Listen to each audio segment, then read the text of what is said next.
ሰላም ሰርክላውያን እንደምን አላችሁ? እንግዲህ ዛሬ ሁለት መሰረታዊ ነጥቦችን ብናነሳ እወዳለሁ። እንግዲህ የመጀመሪያው ሀሳብ ምንድነው? በሱዳንና በኢትዮጵያ መካከል ያለው ወቅታዊ ሁኔታ እጅግ አሳሳቢ ወደሆነ ደረጃ ተለውጧልና ይሄን በተመለከተ ሰፋ አድርገን የተወሰኑ ነጥቦችን እናነሳለን። በሁለተኛ ደረጃ ጊዜ ካለ በትግራይ ይሆን ያለው ነባራዊ ሁኔታ በተመለከተ አንዳንድ ሀሳቦችን እናነሳለን። እንግዲህ ታደሰ ወረደም ዛሬ አንድ ያለው ጉዳይ አለ። እሱም በተመለከተ ምን አለ፣ ምን ተናገረ፣ ምን ሲል ነበር ከዚህ ቀደም ያለውን በተመለከተ ሀሳብ እናነሳለን። እንግዲህ በኢትዮጵያና በሱዳን መካከል ያለው አሁናዊ ሁኔታ በከፍተኛ ውጥረት የተሞላ ሆኗል።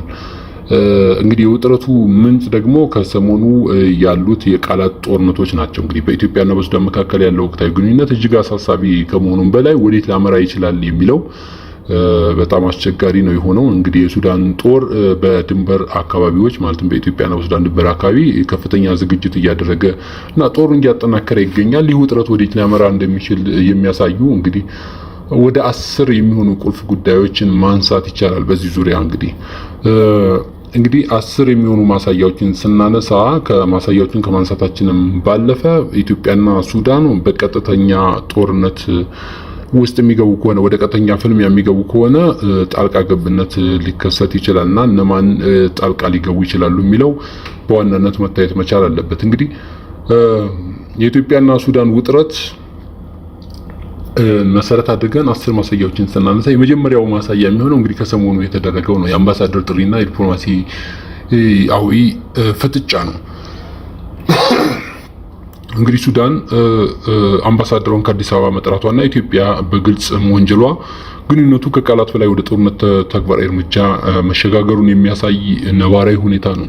ይህ ለምን ሆነ የሚለውን በተመለከተ ሰፋ አድርገን እንሄድበታለን። ሁለተኛ ጉዳይ አድርገን የምናየው እንግዲህ በአልፋሽካ ያለው ወታደራዊ ንክኪ በተመለከተ ነው። እንግዲህ በአልፋሽካ አካባቢ የሚገኘው የእርሻ መሬቱ ላይ የሚካሄደው ይገባኛል ጥያቄ፣ በድንበሩ አካባቢ የሚሰሙ የተኩስ ድምጾች ለትልቅ ግጭት እንደ ምክንያት ሊሆኑ እንደሚችሉ ምንም ጥያቄ የለውም። በሶስተኛ ጉዳይ በሱዳንና በኢትዮጵያ መካከል ግጭቱን ሊያሻክር የሚችለው የህዳሴ ግድብ ውሃ ሙሌትን በተመለከተ እንግዲህ የግብጽ ተለጣፊ እየሆነች ስለመጣች የሱዳን የተለየ ነገር ሊከሰት ይችላል ብለን እናምናለን። ምክንያቱም ኢትዮጵያ ቀጣይ የሙሌት ስራዎችን በምታከናውንበት ወቅት ሱዳን የምታሳየው ተቃውሞና ከግብጽ ጋር የምታደርገው የጋራ ወታደራዊ ልምምድ ውጥረቱን በከፍተኛ ሁኔታ እያባባሰው ይገኛል። ሌላኛው ግን በመሰረታዊነት እና ከሰሞኑ መግለጫ የወጣበት ጉዳይ ምንድነው? የተቃዋሚ ኃይሎች ድጋፍ ነው። እንግዲህ የተቃዋሚ ኃይሎች ድጋፍ ስንል ሁለቱም ሀገራት የሌላኛውን ወገን አማጺ ያስጠጋሉ፣ ያሰለጥናሉ። ለምሳሌ ሱዳን የህወሓት አማጺያንን ይዛለች፣ እንዲሁም ደግሞ ከፋኖ ጋር ግንኙነት ሊኖራት ይችላል የሚል ሀሜትም አለ። በሌላ በኩል የኢትዮጵያ መንግስት እንግዲህ ከፈጥኖ ደራሽ ኃይሉ ጋር ያለው ግንኙነት አለ። እንግዲህ እሱን በተመለከተ ሰሞኑን ሰፋ ያለ ነገር ወጥቷል። ወደ ኋላ ላይ በደንብ የምንዳስሰው ጉዳይ ይሆናል። የስደተኞች መፈናቀል ጫናም እንግዲህ ከሱዳን የእርስ በርስ ጦርነት የሚሸሹ ስደተኞች ወደ ኢትዮጵያ መግባታቸውና በድንበር አካባቢ ያለው የጸጥታ ስጋትም እንግዲህ በሁለቱ ሀገራት መካከል ያለውን አለመተማመን ከፍ እያደረገው መጥቷል። ምክንያቱም በተለይ በጋምቤላ በኩል ያለው ነባራዊ ሁኔታ እንግዲህ ወረራ በሚመስል አይነት መንገድ ነው።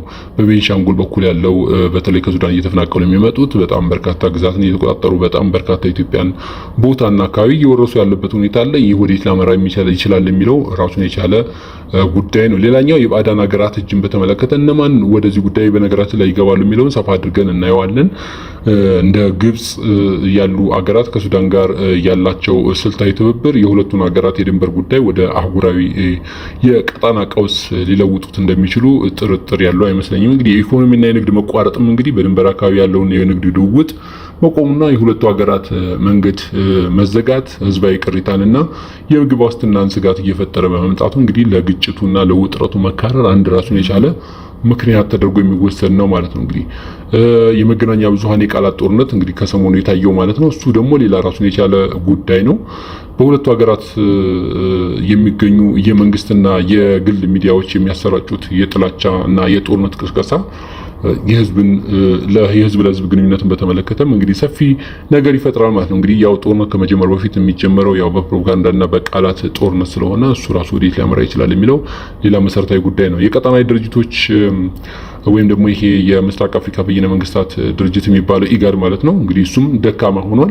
የኢጋድና የአፍሪካ ህብረት ሽምግልና ተቀባይነት ማጣታቸው ራሱ እንግዲህ ወይም መዘግየታቸው ውጥረቱ በሰላማዊ መንገድ የመፈታት ሂደቱን እያደበዘዘው የመጣበት ነባራዊ ሁኔታ ነው ያለው እና የታጠቀው ኃይሎች እንቅስቃሴም እንዲሁ በድንበር አካባቢ የሚንቀሳቀሱና በመንግስታት ቁጥጥር ስር ያልሆኑ የታጠቁ ኃይሎች የሚያደርሱት ጥቃት ባልታሰበ ሁኔታ የሁለቱን ሀገራት ጦርነት ወደ ቀጥተኛ ግጭት ሊያስገባው እንደሚችል ምንም ጥርጥር አይኖረውም ማለት ነው። እንግዲህ እነዚህን ሁኔታዎች መሰረት አድርገን ጠቅለል አድርገን ስናየው እንግዲህ ለምሳሌ የአየር ጥቃት ክስና የዲፕሎማሲ መቋረጥን በተመለከተ እንግዲህ ከሰሞኑ የሱዳን መንግስት ኢትዮጵያ በካርቱም አውሮፕላን ማረፊያ ጣቢያ ላይ ለተፈጸመው ድሮን ጥቃት ተባባሪ ናት የሚል ክስ በማቅረቡ ውጥረቱ አዲስ መልክ እየያዘ መምጣቱ የሚታወቅ ነው። እንግዲህ በዚህ ምክንያት ሱዳን በአዲስ አበባ የሚገኘውን አምባሳደሯን ለምክክር በሚል ወደ ካርቱም ጠርታለች። እንግዲህ የዲፕሎማሲያዊ ግንኙነት መሻከር ወደፊት ለሚፈጠሩ ጥቃቅን ግጭቶች በሰላማዊ መንገድ መፍትሄ የመስጠት እድሉን እያጠበበ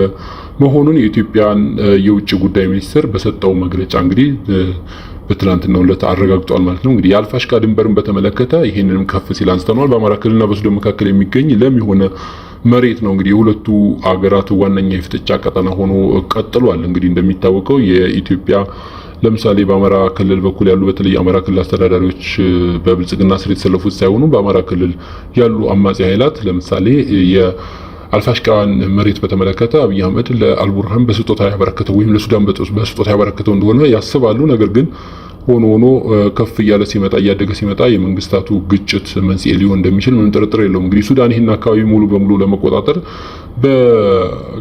በገላባትና በሱዳን በኩል ተጨማሪ ወታደሮችን በማስፈር ላይ መሆኗ እንግዲህ ይታወቃል። አሁን ሰሞኑን ማለት ነው እየተዘገበ ይገኛል። ኢትዮጵያ በበኩሏ በሱዳን በሰሜን ጦርነቱ ወረራ የያዘችውን መሬት እንድትለቅ በተደጋጋሚ ስትጠይቅ መቆየቷ ወደፊትም አካባቢውን ዳግም የግጭት መንስኤ ሊሆን እንደሚችል ቢቢሲ አማርኛ ገልጿል። በነገራችን ላይ ጉዳይ በተመለከተ ማለት ነው። ሌላኛው የታላቁ ህዳሴ ግድብ በተመለከተ ቀደም ሲል አንስተነዋል። ሰፋ አድርገን ስናየው ምን ይመስላል የሚለውን ስናይ እንግዲህ የህዳሴ ግድብ ጉዳይ አሁንም ለቀጠናዊ ውጥረቱ ትልቅ ድርሻ ይኖረዋል ማለት ነው። ሱዳንና ግብጽ በቅርቡ ባደረጉት ውይይት ኢትዮጵያ በአባይ ወንዝ ላይ ለምታደርገው የአንድ ወገን እንቅስቃሴ እንድታቆም ጠይቋል። በሌላ በኩል ደግሞ ኢትዮጵያ በታላቁ የኢትዮጵያ ህዳሴ ግድብ ላይ የኤሌክትሪክ ምርት መጀመሯን ተከትሎ ሌሎች ግድቦችን የመገንባት እቅድም ማውጣቷን ኢዜአ እንደዘገበው በታችኛው ተፋሰስ ሀገራት ዘንድ ከፍተኛ ስጋትን ፈጥሯል። እንግዲህ ይህንን በነገራችን ላይ ሰሞኑን ኢትዮጵያ የአባይ ባለቤትነቷን የምታረጋግጥበት 2 እና 3 የሚሆኑ አዳዲስ ግድቦች እንደሚገደቡ ኢዜአ ዘግቦ ነበር። ያንን ተከትሎ እንግዲህ ግብጾችና የታችኛው ተፋሰስ ሀገራት ሲንጫጩ ሰንብተዋል። ይህ ሌላኛው የውጥረት መንስኤ መሆኑ ምንም ጥርጥር የለውም ማለት ነው። ሌላኛው እንግዲህ የውክልና ጦርነት ስጋትም አለ። እንግዲህ ሁለቱ ሀገራት እርስ በርስ ተቃዋሚ ኃይሎችን ይደግፋሉ በሚል የሚለዋወጡት ክስ ውጥረቱን ወደ ውክልና ጦርነት ሊቀይረው እንደሚችልም ጥርጥር የለውም። እንግዲህ ሱዳን ኢትዮጵያ የፈጥኖ ደራሽ ኃይሎችን ወይም ደግሞ የሄሚቲን ጦር ስትል ኢትዮጵያ ደግሞ ሱዳን የህወሓት አማጽያንን እንደ መሸጋገሪያ ተጠቀማለች የሚል ክስ አቅርባለች። እንግዲህ ሁኔታ በድንበር አካባቢ የታጠቁ ኃይሎች እንቅስቃሴ እንዲጨምር ማድረጉ ጥርጥር የለውም። እንደ መጠቅለያ አድርገን ስናየው እንግዲህ የቀጠና ኃይሎችን ጣልቃ ገብነት በተመለከተ ዝቅ ብለን በደንብ እናየዋለን፣ እያንዳንዳቸውን ሀገራት ተንትነን ማለት ነው። ይህም የኤምሬት የግብጽና የኤርትራ ፍላጎት በሁለቱ ሀገራት መካከል ውጥረቱ መሳተፋቸውና ጉዳዩ የበለጠ ውስብስብ እንዲሆን አድርጎታል። እንግዲህ በተለይ ግብጽ ከሱዳን ጦር ጋር ያላት ጥብቅ ወታደራዊ ትብብርና ኤምሬቶች ለፈጣን ደጋፊ ኃይሉ ወይም ደግሞ ለፈጥኖ ደራሽ ኃይሉ ለዚህ ለሄሚቲን ቡድን ማለት ነው የሚሰጡት ድጋፍ እንግዲህ ውጥረትን ወደ ቀጣናዊ ቀውስ ሊያሳድገው እንደሚችል አልጀዚራን ጨምሮ በርካታ ሚዲያዎችን ሲዘግቡት ነበር። ይህ በትክክልም እየሆነ ያለው ጉዳይ ነው። እንግዲህ በአጠቃላይ አሁን ያለው ሁኔታ ወደ ሙሉ ጦርነት እንዳያመራ እንግዲህ ዓለም አቀፍ ዲፕሎማሲ ጥረቶችና የአርኤስኤፍ አልኩኝ ይቅርታ የኢጋድ የሽምግልና እጅግ አስፈላጊ መሆኑ ምሁራን ይመክራሉ። ያ ግን የሚሆን አይመስልም። አሁን ላይ እየተፋጠጠ ያለንበት ሁኔታ ስላለ ማለት ነው። እንግዲህ ኢትዮጵያና ሱዳን ወደ ቀጠናዊ ጦርነት ቢገቡ ግጭቱ የሁለቱ ሀገራት ድንበር አልፎ መላውን የአፍሪካ ቀንድ እና የመካከለኛው ምስራቅ ሀገራትን ሊያካትት እንደሚችል እና ሰፊ ቀውስ የመፍጠር እድሉ ከፍተኛ እንደሆነ ምንም ጥርጥር የለውም። እንግዲህ በዚህ ውስጥ ጣልቃ ሊገቡ የሚችሉ ሀገሮች እነማን ናቸው ብለን ካሰብን እንግዲህ በዋናነት ግብጽን ልናነሳ እንችላለን። ግብጽ ከሱዳን ጦር ጋር እንግዲህ የጠበቀ ወታደራዊ ስምምነት አላት። የህዳሴ ግድብን እንደ ህልውና ስለምታየው ሱዳን በግጭት ውስጥ መሆኗ በኢትዮጵያ ላይ ጫና ለመፍጠር እንደ መልካም አጋጣሚ ልትጠቀምበት ትችላለች። ይህም እንግዲህ ወታደራዊ ድጋፍ በመረጃ ልውውጥ ወይም በቴክኖሎጂ በሎጂስቲክ ደረጃ ሊገለጽ የሚችል ድጋፍ ልታበረክት ትችላለች ማለት ነው። ሁለተኛው ጉዳይ ደግሞ ኤርትራ ነች። የኤርትራ መንግስት እንግዲህ ከሱዳን ጦር መሪዎች ከጀነራል አልቡርሃን ጋር ያለው ግንኙነት በቅርቡ እየጠነከረ መምጣቱ የሚታወቅ ነው። እንግዲህ በሌላ በኩል ከኢትዮጵያ ጋር ያለው ግንኙነት በመሻከሩ እንግዲህ ኤርትራ ለሱዳን ጦር ድጋፍ በመስጠት የኢትዮጵያን አቋም ለማዳከም ልትሞክር እንደምትችል ይገመታል። ሌላኛው ጉዳይ ደግሞ የተባበሩት አረብ ኤሚሬትስ ነች። እንግዲህ ኤሚሬትስ በሱዳን ባለው የውስጥ ጦርነት የአርኤስኤፍን በመደገፍ ወይም ደግሞ ይሄ የሄሚቲን ቡድን በመደገፍ ያው ትታማለች፣ እየደገፈችም ትገኛለች። በሌላ በኩል ደግሞ ከኢትዮጵያ ጋር ጠንካራ ግንኙነት አላት። እንግዲህ ጦርነቱ ቢቀሰቀስ ጥቅሟን ለማስጠበቅ በሚረዳት ወገን በኩል በተዘዋዋሪ በገንዘብና በቴክኖሎጂ ድሮንና የመሳሰሉ ነገሮችን በመደገፍ እንግዲህ ምን ያህል ጦርነቱ ውስጥ ጣልቃ እንደምትገባ ማሳያ ነው ማለት ነው። እንግዲህ የውስጥ ተቃዋሚ ኃይሎችም ለዚህ የውክልና ጦርነት እንግዲህ በጣም ከፍተኛ ሚና ሊኖራቸው እንደሚችል ምንም ጥርጥር የለውም። ይህ በጣም አደገኛ ጣልቃ ገብነት ነው የሚሆነው። እንግዲህ ሱዳን እንደ ፋኖ ወይም ህወሓት ያሉ ኃይሎችን እንደ መጫወቻ ካርድ በመጠቀም በኢትዮጵያ ላይ ጫና ልትፈጥር ትችላለች። ኢትዮጵያም እንግዲህ በሱዳን ጦር ላይ ጫና ለመፍጠር ለአርኤስኤፍ ወይም ደግሞ ለሄሚቲ ቡድን ከፍተኛ ድጋፍ እያደረገች ትገኛለች። እንግዲህ ያንን ድጋፏን በከፍተኛ ሁኔታ ከጨመረች ጦርነቱ በጣም እየተባባሰ ሊመጣ ይችላል። እንግዲህ ሶማሊያን በተመለከተ ሶማሊያን በዚህ ጉዳይ ላይ በነገራችን ላይ ልትሳተፍ ትችላለች። በቅርቡ ኢትዮጵያና ከሶማሊላንድ ጋር ባደረገችው የባህር በር ስምምነት በኋላ እንግዲህ ኢትዮጵያ ከሶማሌ ጋር ያላት ዲፕሎማሲያዊ ቅራኔ ከፍ ያለ ደረጃ ላይ መድረሱ ይታወቃል። ምንም እንኳን አንዳንድ የረገው ይመስልም፣ ነገር ግን እየገነነ መጥቶ ሶማሊያ ወደ ግብጽና ሱዳን ፊቷን መመለሷ የማይታበል ሀቅ ሆኗል ማለት ነው። ሶማሊያ ከግብጽና ሱዳን ጎን በመሰለፍ በኢትዮጵያ ላይ የፖለቲካዊና ዲፕሎማሲያዊ ጫና ልታሳድር የምትችልበት አጋጣሚ በጣም ሰፊ ነው የሚሆነው ማለት ነው። ሌላኛው እንግዲህ ዓለም አቀፍ ኃይሎች ለምሳሌ ሩሲያና አሜሪካ ምን አይነት ሚና ኑሯቸው ይችላል በዚህ ዙሪያ የሚለውም ሊታይ የሚገባው ጉዳይ ነው። እንግዲህ በሱዳን ሩሲያ ለምሳሌ በሱዳን ቀይ ባህር ላይ የጦር ሰፈር ለመመስረትና የወርቅ ማዕድን ጥቅሟን ለማስጠበቅ አንዱን ወገን ልትደግፍ እንደምትችል ይታመናል። አሜሪካም እንዲሁ አሜሪካና አውሮፓ ህብረት ማለት ነው አንድ ላይ ሆነው እንግዲህ ቀውሱ የስደተኞች ማዕበልና ሽብርተኝነትን እንዲያስፋፋ በሽምግልና ስም ወይም በማዕቀብ ጣልቃ ሊገቡ እንደሚችሉ ምንም ጥርጥር የለውም። እንግዲህ በተለይ አሁን ላይ ያ ሙስሊም ወንድማማች የሚባለው ቡድን በአልቡርሃን በኩል እየታየ ስላለ በዛው ግን ምናልባት አንዳንድ የሚወስዱት ነገርም ሊኖር ይችላል። ይሄ በጣም ከፍተኛ ቀውስ ነው ሊፈጥር የሚችለው ማለት ነው። በአጠቃላይ እንግዲህ ጦርነቱ ይቀሰቀስ የቀጣናውን ሀገራት እንደየጥቅማቸው ከኢትዮጵያ ጀርባ ወይም ከሱዳን ጀርባ መሰለፋቸው አይቀሬ ይሆናል ማለት ነው። እንግዲህ ሌላኛው ሁለተኛው መሰረታዊ ጉዳይ ምንድነው? ቀደም ሲል እንዳነሳሁት የትግራይ ጉዳይን በተመለከተ ነው። እንግዲህ ማክሰኞ ዕለት በተደረገ የትግራይ ክልል የቀድሞ ምክር ቤት ስብሰባ በፕሬዝዳንትነት የተመረጡት ዶክተር ደብረጽዮን ገብረ ሚካኤል የሚመራው ካቢኔ ስብሰባ ማድረግ መጀመሩን ተከትሎ ሌተናል ጄኔራል ታደሰ ወረደ እንግዲህ በዛሬው ዕለት የአስተዳደሩ ስልጣን በጉልበት እየተያዘ መሆኑን ገልጸዋል። እንግዲህ ትግራይ ክልል ከ6 ዓመት በፊት በተናጠል ባደረገው አወዛጋቢ ምርጫ የተቋቋመው ምክር ቤት እንግዲህ በዚህ ሳምንት የክልሉ ፕሬዝዳንት አድርጎ የሾማቸው ደብረጽዮን የመጀመሪያ የካቢኔ ስብሰባቸውን ዛሬ አካሂደዋል። እንግዲህ ዛሬ አርብ ማለት ነው አካሂደዋል። በዛ ምክር ቤቱ እንግዲህ ወደ ስራ እንዲመለስ ያደረገው ህዝባዊ ወያኔ ሓርነት ወይም ህወሓት ዛሬ ባወጣው መረጃ የትግራይ መንግስት ካቢኔ የመጀመሪያ ስብሰባውን ማካሄዱን አስታውቋል። እንግዲህ ምክር ቤቱ ማክሰኞ ዕለት በነበረው ስብሰባ ዶክተር ደብረጽዮንን ስራ አስፈጻሚ ምክር ቤት ላይ አስፈላጊውን ማስተካከያ በማድረግ ስራቸውን እንዲያከናውኑ ውሳኔ ማሳለፉን አስታውቆ ነበር። በጸደቀ የውሳኔ ሀሳብ መሰረትም እንግዲህ የተሾሙት ፕሬዝዳንት ይህን የሚያደርጉት ስራ አስፈጻሚው ምክር ቤት ላይ